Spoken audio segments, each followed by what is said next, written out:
ശബരിമല സ്വർണ്ണപ്പാളി വിവാദം കാണെ വലുതാവുകയാണ്. ശബരിമല ശ്രീകോവിലിൽ നിലവിലുള്ളത് ഉണ്ണികൃഷ്ണൻ പോറ്റി സ്പോൺസർ ചെയ്ത കവാടമാണെന്ന വാർത്ത ഇന്ന് പുറത്തുവിടുന്നത് ന്യൂസ് മലയാളമാണ്. വിജയ് മല്യ സ്വർണം പൂശിയ കവാടത്തിന്റെ അടിഭാഗത്ത് വിടവ് വന്നതോടെയാണ് പുതിയത് നിർമ്മിച്ചത്. ശ്രീകോവിൽ കവാടം നാട് മുഴുവൻ കൊണ്ടുനടന്ന പൂജ സംഘടിപ്പിച്ച് ഉണ്ണികൃഷ്ണൻ പോറ്റി ലക്ഷങ്ങൾ തട്ടിയെന്ന വാർത്തയും ഇന്ന് പുറത്തു വന്നു. ചെന്നൈ അമ്പത്തൂരിലെ പൂജയിൽ നടൻ ജയറാം അടക്കമുള്ള പ്രമുഖർ പങ്കാളികളായി. ദ്വാരപാലക ശില്പത്തിൽ തിരിമറി നടന്നോ എന്ന സംശയവും ശക്തമാണ്. നെയ്യഭിഷേകത്തിൽ വരെ ലക്ഷങ്ങളുടെ തട്ടിപ്പും തിരിമറിയും നടത്തിയെന്ന വാർത്തയും ന്യൂസ് മലയാളം ഇന്ന് പുറത്തുവിട്ടു. എല്ലാം വിശദമായി പരിശോധിക്കാം. ആദ്യം RDX ആപ്പിലേക്ക്. കോടാനുകോടികളുടെ ആരാധനാ കേന്ദ്രമായ ശബരിമലയിൽ താക്കോൽ സ്ഥാനത്തുള്ള ഉദ്യോഗസ്ഥരുടെ അനുവാദമുണ്ടെങ്കിൽ എന്ത് വഴിവിട്ട പ്രവൃത്തിയും നടത്താം. ശബരിമലയുടെ മേൽനോട്ടത്തിന് ദേവസ്വം ബെഞ്ചുണ്ടെങ്കിലും കോടതിയെപ്പോലും നോക്കുകുത്തിയാക്കിയാണ് മാഫിയയുടെ വിളയാട്ടം. 1998-ൽ വിജയ് മല്യയാണ് ശ്രീകോവിൽ വാതിലടക്കം സ്വർണം പൂശിയത്. പിന്നീട് ഇതിന്റെ അടിഭാഗത്ത് വിടവ് കണ്ടെത്തിയതോടെ പുതിയ കവാടം നിർമ്മിച്ചു നൽകാമെന്ന് ഉണ്ണികൃഷ്ണൻ പോറ്റി വാഗ്ദാനം ചെയ്യുകയായിരുന്നു. ചെമ്പ് പാളി ഉപയോഗിച്ച് മിനുക്കിയ പുതിയ ശ്രീകോവിൽ കവാടം സ്ഥാപിച്ചതോടെ വിജയ് മല്യ സ്വർണം പൂശിയ വാതിൽ ദേവസ്വം ബോർഡിന്റെ സ്ട്രോങ് റൂമിലേക്ക് മാറ്റി. സമീപ ദിവസങ്ങളിൽ തുറന്നുവിട്ട വിവാദങ്ങൾക്കൊടുവിലാണ് ഈ സംഭവം പുറത്തു വന്നിരിക്കുന്നത്. ശ്രീകോവിലിന്റെ വാതിൽ കട്ടള എന്ന പേരിൽ നടൻ ജയറാമിനെ അടക്കം പങ്കെടുപ്പിച്ച് ചെന്നൈയിൽ പൂജ സംഘടിപ്പിച്ചിരുന്നു. അതേസമയം ദ്വാരപാലക ശില്പപാളിയെക്കുറിച്ചുള്ള ദുരൂഹതയും ഏറുകയാണ്. ലോഹപാളിയിൽ ചെമ്പ് മാത്രമേ ഉണ്ടായിരുന്നുള്ളൂ എന്നാണ് ചെന്നൈയിലെ സ്മാർട്ട് ക്രിയേഷൻസ് കമ്പനിയുടെ വാദം. 2019 ജൂലൈ 20 ശബരിമലയിൽ നിന്ന് കൊണ്ടുപോയ ലോഹപാളി തന്നെയാണോ ഓഗസ്റ്റ് 29 ചെന്നൈയിലെത്തിയത് എന്ന ചോദ്യമാണ് ഉയരുന്നത്. RDX rap news Malayalam.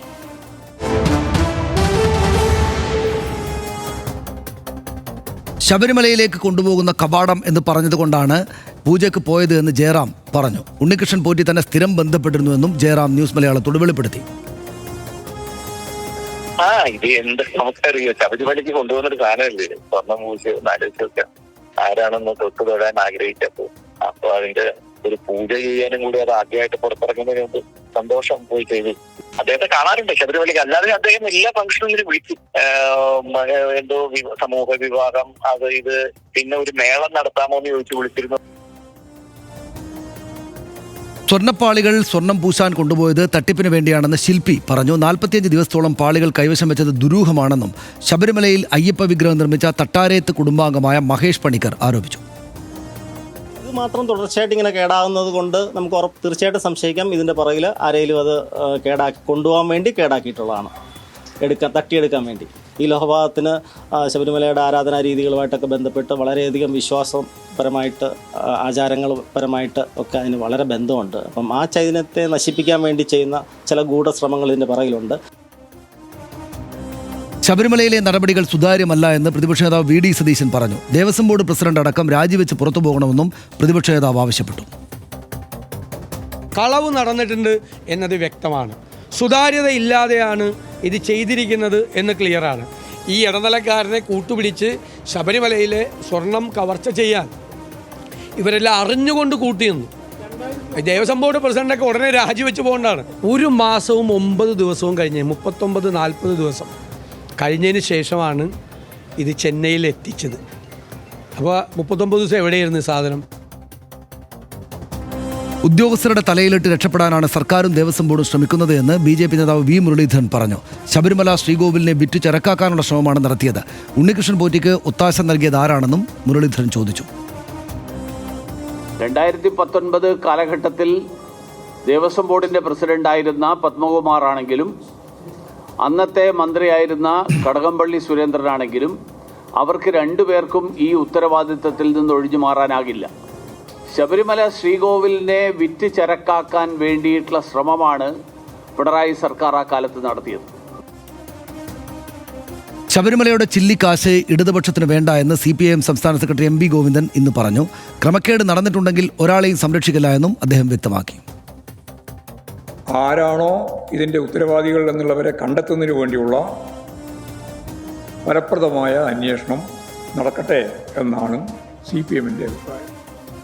ആരെയും സംരക്ഷിക്കാനോ ആരുടെയെങ്കിലും സംരക്ഷണം ഏറ്റെടുക്കാനോ CPIM ഇല്ല. ഇടതുപക്ഷ ജനാധിപത്യ മുന്നണി ഗവൺമെൻറ്റിന് ഇതിൻ്റെ ഭാഗമായിട്ടൊരു നയാ പൈസയുടെയും കാര്യം കിട്ടേണ്ടതില്ല. മറ്റ് വിശദാംശങ്ങൾ ഇവയാണ്. പോറ്റിയുടെ വളർച്ചയാണ് ഏറ്റവും പ്രധാനപ്പെട്ട ഒരു കാര്യം. പുളിമാത്ത് ദേവീക്ഷേത്ര പൂജാരിയായിരുന്നു ഉണ്ണികൃഷ്ണൻ പോറ്റിയുടെ അച്ഛൻ എന്ന് നമ്മളിപ്പോൾ അറിയുന്നു. ചെറുപ്പത്തിൽ അച്ഛൻ്റെ സഹായിയായി പൂജകൾക്ക് പരികർമ്മിയായാണ് തുടക്കം. ഉണ്ണികൃഷ്ണൻ പോറ്റി ബംഗളൂരിലെത്തുന്നത് 10ാം ക്ലാസ് വിദ്യാഭ്യാസത്തിന് ശേഷമാണ്. 10ാം ക്ലാസ് വിദ്യാഭ്യാസം മാത്രമേ ഉള്ളൂ. ശ്രീരാമപുര ക്ഷേത്രത്തിൽ പൂജാരിയായതോടെ ധനികരായ അയ്യപ്പ ഭക്തരുമായി അടുക്കുകയായിരുന്നു. ശ്രീരാമപുരയിലെ പൂജാരി സ്ഥാനം തെറിച്ചതോടെ ശബരിമലയിൽ പരികർമ്മിയായിട്ട് ഇങ്ങോട്ടേക്ക് വന്നു. ശബരിമല തന്ത്രിമാരും ദേവസ്വം ഉദ്യോഗസ്ഥരുമായും അടുത്ത ബന്ധം അങ്ങനെ ഉണ്ടാക്കി. ബംഗളൂരുവിൽ നിന്നുള്ള ഭക്തർക്ക് ദർശന സൗകര്യമൊരുക്കി. ആദ്യകാല ഇടപാടുകൾ അവയായിരുന്നു. പരികർമ്മി എന്ന നിലയിൽ ഭക്തരെ ആകർഷിച്ച് റിയൽ എസ്റ്റേറ്റ് ബിസിനസ് തുടങ്ങുകയായിരുന്നു. ശബരിമലയിലെ ഇടപാടുകളിലൂടെ ഉണ്ണികൃഷ്ണൻ പോറ്റിക്ക് വൻ സാമ്പത്തിക വളർച്ചയാണ് ഉണ്ടായത്. സിനിമാക്കാരും രാഷ്ട്രീയക്കാരും ഉദ്യോഗസ്ഥരുമായി അടുത്ത ബന്ധം അങ്ങനെ സ്ഥാപിച്ചു. വിവാദ സ്പോൺസർ ഉണ്ണികൃഷ്ണൻ പോറ്റിയുടെ പണപ്പിരിവ് നെയ്യഭിഷേകത്തിനും ഉണ്ടായി എന്ന വാർത്ത പുറത്തുവന്നു. നെയ്ത്തേങ്ങകൾ ശേഖരിച്ച് അഭിഷേകം നടത്തി നൽകുന്നതിൽ പണപ്പിരിവ് നടത്തി. വിവിധയിടങ്ങളിലെ ഭക്തരിൽ നിന്ന് നെയ്ത്തേങ്ങകൾ ശേഖരിക്കുക ആണ് ആദ്യത്തെ പടി. പമ്പയിൽ നിന്ന് ട്രാക്ടറുകളിൽ സന്നിധാനത്തെത്തിക്കും. അഭിഷേകം നടത്തി പ്രസാദം നൽകും. നെയ്യഭിഷേകത്തിൻ്റെ മറവിൽ ഉണ്ണികൃഷ്ണൻ പോറ്റി ലക്ഷക്കണക്കിന് രൂപ പിരിച്ചു എന്നാണ് ഇപ്പോൾ മനസ്സിലാക്കുന്നത്. ശബരിമലയുടെ ദിവ്യത്വം മറയാക്കി നിരവധി പേരെ പലവിധം പറ്റിച്ച് പണം തട്ടിയെന്ന് പരാതിയുണ്ട്. ഉണ്ണികൃഷ്ണൻ പോറ്റിയെയും സഹായി വാസുദേവനെയും നാളെ ദേവസ്വം വിജിലൻസ് ചോദ്യം ചെയ്യും. പോറ്റിയുടെ സാമ്പത്തിക ഭൂമി ഇടപാടുകളും അന്വേഷണ പരിധിയിലുണ്ട്. തിരുവനന്തപുരത്തടക്കം വലിയ തോതിൽ ഭൂമി വാങ്ങിക്കൂട്ടിയെന്ന വിവരം പുറത്തു വരുന്നുണ്ട്. 30 കോടിയിലേറെ രൂപയുടെ ഭൂമി ഇടപാടുകൾ നടത്തിയിട്ടുണ്ടെന്നാണ് ചിലരൊക്കെ പറയുന്നത്. അതിൽ കുറേ കാര്യങ്ങളൊക്കെ തെളിയേണ്ടതാണ്, കാര്യങ്ങൾ വ്യക്തമായിട്ട് മനസ്സിലാക്കേണ്ടതാണ്. ഇതിപ്പോൾ ശബരിമലയെ വെച്ചിട്ട് കച്ചവടം നടക്കുന്നുണ്ട് എന്നതാണ് ഗൗരവതരമായിട്ടുള്ള കാര്യം. അത് ശബരിമലയിലെ സംവിധാനങ്ങൾക്ക് മനസ്സിലാക്കാനും തടയാനും പറ്റിയിട്ടില്ല എന്നതും ഒരു വസ്തുതയായിട്ട് മുന്നിൽ നിൽക്കുന്നു. രണ്ടാമത്തെ ഒരു കാര്യം, ഇതിപ്പോൾ ഒരു ഉണ്ണികൃഷ്ണൻ പോറ്റിയാണ് പുറത്തേക്ക് വന്നിരിക്കുന്നതെങ്കിൽ ഇതുപോലെ ഒരുപാട് ആളുകൾ ശബരിമലയിലെ ഈ ദിവ്യത്വം മറയാക്കി അല്ലെങ്കിൽ ആ ദിവ്യത്തെ എടുത്തു കൊണ്ടുപോയിട്ട് അത്തരം സംഗതികൾ കൊണ്ടുപോയിട്ട് വിശ്വാസികളുടെ വിശ്വാസത്തെ ചൂഷണം ചെയ്ത് തട്ടിപ്പ് നടത്തുന്നുണ്ടാകില്ലേ എന്ന ചോദ്യവും സ്വാഭാവികമായിട്ട് വരികയാണ്, അല്ലേ?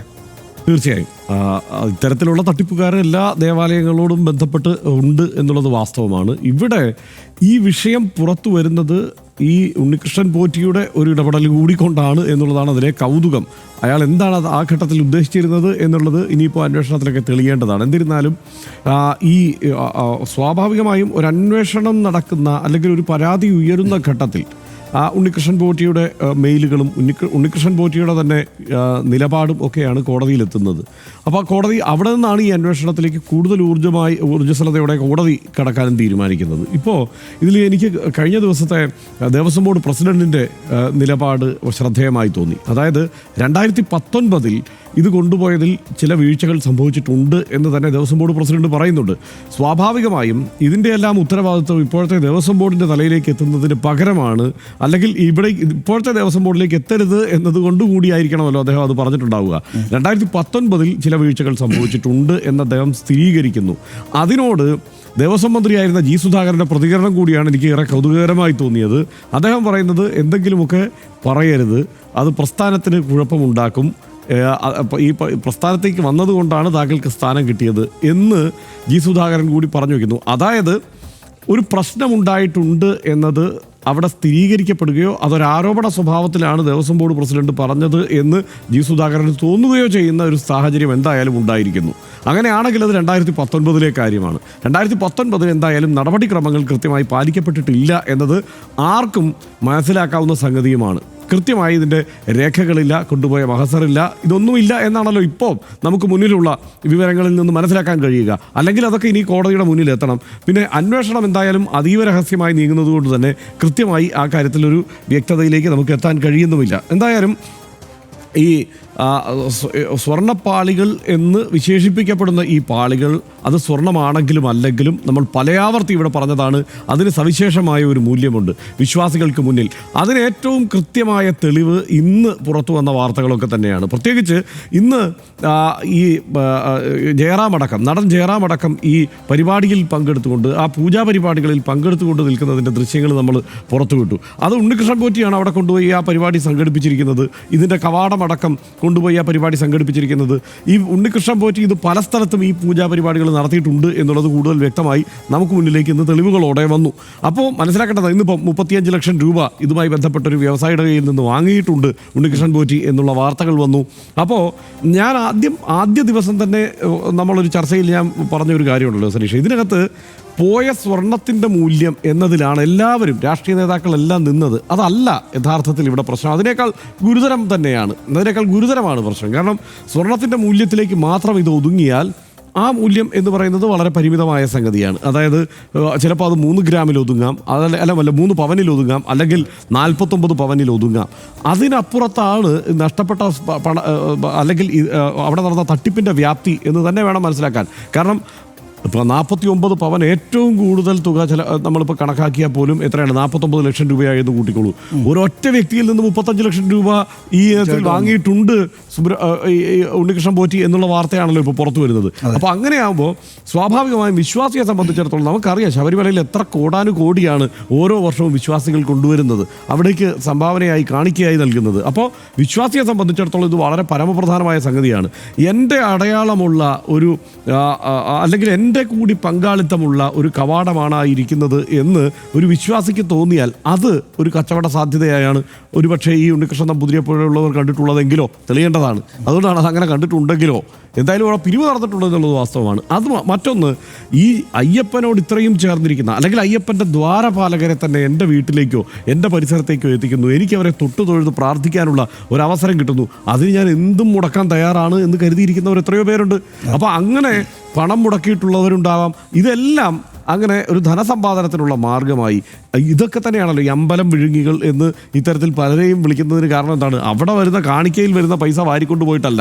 എല്ലാവരും നമ്മളെ സംബന്ധിച്ച് നമ്മളുടെ ഒരു സാമാന്യ യുക്തിയിൽ ഒരു സാധാരണ ചിന്തയിൽ നമ്മളെ സംബന്ധിച്ചിടത്തോളം പ്രാഥമികമായി നമ്മൾ മനസ്സിലാക്കുന്നത് എന്താണ്? ഇതിൽ ഈ അമ്പലത്തിൽ നിന്നുള്ള പണം നമ്മൾക്ക് കിട്ടിയിട്ടുണ്ട് എന്ന്, അല്ലെങ്കിൽ ആ പണം കൈയിട്ട് വരുന്നതാണെന്ന് കരുതാം, അല്ലെങ്കിൽ അവിടുത്തെ സ്വർണം അടിച്ചു മാറ്റുന്നതാണെന്ന് കരുതാം. ആ മട്ടിലൊക്കെ മാത്രമേ അതിനെ കണക്കാക്കുന്നുള്ളൂ എന്നുള്ളതാണ് പ്രശ്നം. യഥാർത്ഥത്തിൽ അതല്ല. അതിനപ്പുറത്ത് വലിയ വ്യാപ്തിയുള്ള തട്ടിപ്പ് ഈ ശബരിമല ക്ഷേത്രത്തെ ചുറ്റിപ്പറ്റി ഇവർ സംഘടിപ്പിക്കുന്നു എന്നുള്ളതാണ് അതിലെ ഏറ്റവും വലിയ പ്രശ്നം. ഇന്നിപ്പോൾ കണ്ട ഒരു കാര്യം, ഒരു ഗൂർഖ വാഹനം, ആ വാഹനം ഇവിടെ ഇപ്പോൾ ഭീമാ ജ്വല്ലറിക്ക് നേരിട്ട് ശബരിമലയ്ക്ക് സമർപ്പിക്കാൻ കഴിയാത്തതല്ലല്ലോ. പക്ഷേ അവിടെ നിന്ന് അത് സംഘടിപ്പിച്ച് ഒരു ഫോട്ടോയ്ക്ക് ഉള്ള ഒരു സാധ്യത കൂടിയാക്കി ഉണ്ണികൃഷ്ണൻ നമ്പൂതിരി അത് പ്രയോജനപ്പെടുത്തുന്നു. ആ ഒരൊറ്റ ഗൂർഖയുടെ പേരിൽ അദ്ദേഹം ADGPയുടെ ഒപ്പം ഫോട്ടോ എടുത്തു, DGPയുടെ കൂടെ ഫോട്ടോ എടുത്തു, മുഖ്യമന്ത്രിയുടെ കൂടെ ഫോട്ടോ എടുത്തു. ഇങ്ങനെ പല വ്യത്യസ്തങ്ങളായുള്ള ഫോട്ടോ അദ്ദേഹത്തിൻ്റെ ഒരൊറ്റ ഗൂർഖ സമ്മാനിച്ചുകൊണ്ട് നേടി. ഇതുപോലുള്ള ചെറിയ കൈകൾ പ്രയോഗിച്ചുകൊണ്ടാണ് സോണിയാഗാന്ധിക്കൊപ്പം അദ്ദേഹം നിൽക്കുന്ന ചിത്രങ്ങൾ പുറത്തു വന്നു. ഇപ്പോൾ അടൂർ പ്രകാശിനൊപ്പം നിൽക്കുന്ന ചിത്രങ്ങൾ പുറത്തു വന്നു. ഇതെല്ലാം അദ്ദേഹം സംഘടിപ്പിക്കുന്നത് ഇത്തരത്തിലുള്ള ചെറിയ പൊടിക്കൈകളും തട്ടിപ്പുകളും നടത്തിയാണ് എന്നുള്ളത് യാഥാർത്ഥ്യമാണ്. അപ്പോൾ ഇതിന് പിന്നിൽ ഉണ്ണികൃഷ്ണൻ നമ്പൂതിരി സ്വന്തം കയ്യിൽ നിന്ന് എടുത്തു കൊടുത്ത പണമല്ല എന്ന് നമ്മൾ കൃത്യമായി ഇപ്പോൾ മനസ്സിലാക്കുന്നു. ഈ പണം എന്നത് ഉണ്ണികൃഷ്ണൻ നമ്പൂതിരി പിരിച്ചെടുത്തുണ്ടാക്കിയ പണം തന്നെയാണ്. ആ പണത്തിൽ എത്ര ഉണ്ണികൃഷ്ണൻ നമ്പൂതിരി കൊണ്ടുപോയി എന്നുള്ളതാണ് ഇനി മനസ്സിലാക്കേണ്ടത്. ഇക്കാര്യത്തിൽ ഒരു കണക്കില്ലാത്ത പണമാണല്ലോ, ഒരു കണക്കുമില്ലാത്ത പണം. ആ പണം എങ്ങനെയാണ് വിനിയോഗിക്കപ്പെട്ടത്, ഈ കണക്കില്ലാത്ത പണം ആരാണ് കൊണ്ടുപോയത് എന്ന് എങ്ങനെയാണ് മനസ്സിലാക്കാൻ കഴിയുക സനീഷേ? അതാണ് എത്ര ഇപ്പോൾ ഈ പറഞ്ഞിരിക്കുന്നതാണ് എൻ്റെ പ്രധാനപ്പെട്ട ഗൗരവതരമായിട്ട് കാര്യം. ഇതിനകത്ത് നേരത്തെ വന്നൊരു വാർത്തയുണ്ടല്ലോ പക്ഷേ, അതായത് ഈ ജയറാമിനെ അമ്പത്തൂർ പോയിട്ട് അവിടെ പൂജ നടത്തിയല്ലോ, അതുപോലൊരു പൂജ കോട്ടയത്തൊരു അമ്പലത്തിന് നടത്തി. അവിടെ ജയറാമിനൊപ്പം പങ്കെടുത്തത് ഉണ്ണികൃഷ്ണൻ പോറ്റി വിളിച്ച പരിപാടി പങ്കെടുത്ത പത്മകുമാറാണ്, ദേവസ്വം ബോർഡ് പ്രസിഡന്റ് ആ കാലത്തേത്. അപ്പോൾ ഞാൻ ചോദിക്കുന്നത്, എനിക്ക് മനസ്സിലാകാത്തത്, ഇത് ഇത്രയും വലിയ തട്ടിപ്പ് നടത്തുന്ന ആളുകളെ ഈ അധികാര സ്ഥാനത്തിരിക്കുന്ന ആളുകൾക്ക് മനസ്സിലായില്ലേ എന്ന ചോദ്യം സ്വാഭാവികമായിട്ട് വരികയാണ്. ഇപ്പോൾ ജയറാമിനെ നമുക്ക് കുറ്റപ്പെടുത്താൻ പറ്റില്ല, അദ്ദേഹം വലിയൊരു വിശ്വാസിയാണ്. അദ്ദേഹം പറയുന്നുണ്ട് നമ്മളോട്, അതായത് ഇത്രയും പ്രധാനപ്പെട്ട ഒരു കാര്യത്തിൽ പങ്കെടുക്കാൻ വേണ്ടി വിളിക്കുമ്പോൾ അത് അദ്ദേഹം എപ്പോഴും ശബരിമലയിലേക്ക് പോകുന്ന ഒരാളാണ്. അപ്പോൾ അതിൽ പങ്കെടുക്കുക എന്നത് വലിയ കാര്യമായതുകൊണ്ട് അദ്ദേഹം സ്വാഭാവികമായിട്ട് അതിൽ ചെന്ന് പങ്കെടുക്കുകയാണ്. പക്ഷേ ഇത് ഈ പറയുന്നത് പോലെ ശബരിമലയിൽ നിന്ന് സ്വർണത്തെക്കാൾ മൂല്യമുള്ള 100 മടങ്ങ് മൂല്യമുള്ള ഈ ദൈവസ്ഥാനത്തിരിക്കുന്ന വസ്തുവിനെ കടത്തിക്കൊണ്ടുപോയിട്ട് അത് ഈ നാട്ടിലെല്ലാം കൊണ്ടുപോയിട്ട് പിരിവ് നടത്താനുള്ളൊരു ഉപാധിയായിട്ട് വെക്കുകയാണെങ്കിൽ അത്തരം ഒരു പരിപാടിയിൽ ദേവസ്വം ബോർഡ് പ്രസിഡന്റ് തന്നെയും പങ്കെടുത്തോ എന്ന ചോദ്യം നേരത്തെ നമ്മുടെ വാർത്ത വന്നപ്പോൾ ഉണ്ടായി. അപ്പോൾ എന്തുകൊണ്ട് ഇത് മനസ്സിലാക്കാൻ പറ്റിയിട്ടില്ല? ഇതിപ്പോൾ ഇത്രമാത്രം മൂല്യവത്തായിട്ടുള്ള ഒരു ദേവസ്ഥാനം, ഒരു അമ്പലം, പല അമ്പലങ്ങളിലും അമ്പലം കള്ളന്മാരുണ്ട്, പലതരത്തിലുള്ള കള്ളത്തരം ആളുകൾ നടത്തുന്നുണ്ട്. പക്ഷേ ഇത്രയും മൂല്യവത്തായിട്ടുള്ളൊരു ദേവസ്ഥാനത്ത് നിന്ന് ശബരിമല പോലൊരു വലിയ ലോകം തന്നെ ആരാധിക്കുന്ന ഒരു സ്ഥലത്ത് വന്നിട്ട് അവിടെ നിന്ന് പ്രധാനപ്പെട്ട സാധനങ്ങൾ ഇങ്ങനെ കൊണ്ടുപോവുക എന്ന കാര്യം ചെയ്തതിനെ ഈ സംവിധാനങ്ങൾ മനസ്സിലാക്കിയിട്ടില്ലേ എന്ന ചോദ്യം പ്രസക്തമായിട്ട് നിൽക്കും. എനിക്ക് തോന്നുന്നു ഇപ്പോഴത്തെ ദേവസ്വം ബോർഡും ഇപ്പോഴത്തെ സംവിധാനങ്ങളും പ്രതിപക്ഷം അടക്കമുള്ള കാര്യങ്ങളും ഈ വാർത്ത വന്നതിന് ശേഷം ശരിയാവണ്ണം ഇടപെടുന്നുണ്ട്. പക്ഷേ ഇതിനു മുമ്പുള്ള ആളുകൾ അത് ചെയ്തിരുന്നോ എന്ന ചോദ്യം സ്വാഭാവികമായിട്ട് വരുന്നതാണ് എനിക്ക് തോന്നുന്നത്. അത് നീ തന്നെ എന്ന അദ്വൈതത്തിൻ്റെ ആധ്യാത്മിക ദർശനം തേടി ചെല്ലുന്നവർക്കെല്ലാം നേരെ തുറന്നു പിടിക്കുന്ന മഹാതീർത്ഥാടക കേന്ദ്രമാണ് ശബരിമല. ദൈവിക സ്ഥാനവും ആരാധനാമൂർത്തിയും തേടി ചെല്ലുന്ന ഭക്തനും ഒരേ സത്തയാകുന്ന ആരാധനാലയം. ലക്ഷക്കണക്കിന് ഭക്തരെത്തുന്ന ശബരിമലയ്ക്ക് കേരളത്തിൻ്റെ വാണിജ്യ സഞ്ചാര തീർത്ഥാടക സർക്യൂട്ടുകളിലെല്ലാം അതിപ്രധാന സ്ഥാനമുണ്ട്. ദേവസ്വം ബോർഡിൻ്റെയും സർക്കാരിൻ്റെയും കണ്ണുകെട്ടി അവിടം കൈയടക്കി വെച്ചിരിക്കുന്ന അമ്പലം വിഴുങ്ങികളുടെ ക്രിമിനൽ അതിസാമർഥ്യം ദിനംപ്രതി വെളിപ്പെട്ടുകൊണ്ടിരിക്കുകയാണ്. ദ്വാരപാലക ശില്പത്തെ ചുറ്റിപ്പറ്റി തുടങ്ങിയ വിവാദം ശബരിമല കേന്ദ്രീകരിച്ച് വൻ തട്ടിപ്പുകൾ നടക്കുന്നു എന്ന മട്ടിലാണ് പുരോഗമിക്കുന്നത്. പടിപൂജയും ഉദയാസ്തമന പൂജയും തൊട്ട് ദേവസ്വം ഗസ്റ്റ് ഹൗസിലെ മുറികൾ വരെ മുൻകൂട്ടി ചെയ്ത് ലക്ഷങ്ങൾ സമ്പാദിക്കുന്ന അവതാരങ്ങൾ ഏറെയുണ്ട് സന്നിധാനത്ത് എന്നാണ് വെളിപ്പെടുന്നത്. സ്പോൺസർഷിപ്പ് മറയാക്കിയാണ് ഉണ്ണികൃഷ്ണൻ പോറ്റിയെ പോലുള്ളവർ അയ്യപ്പനെ പോലും വിൽക്കാൻ നോക്കുന്നത്. ഈ തട്ടിപ്പുകളിൽ ശക്തമായ സർക്കാർ നടപടി ഉടൻ ഉണ്ടാകണമെന്ന് ശബരിമല ഭക്തർക്കൊപ്പം RDX ആവർത്തിച്ച് ആവശ്യപ്പെടുന്നു. അടുത്ത വിഷയത്തിലേക്ക്.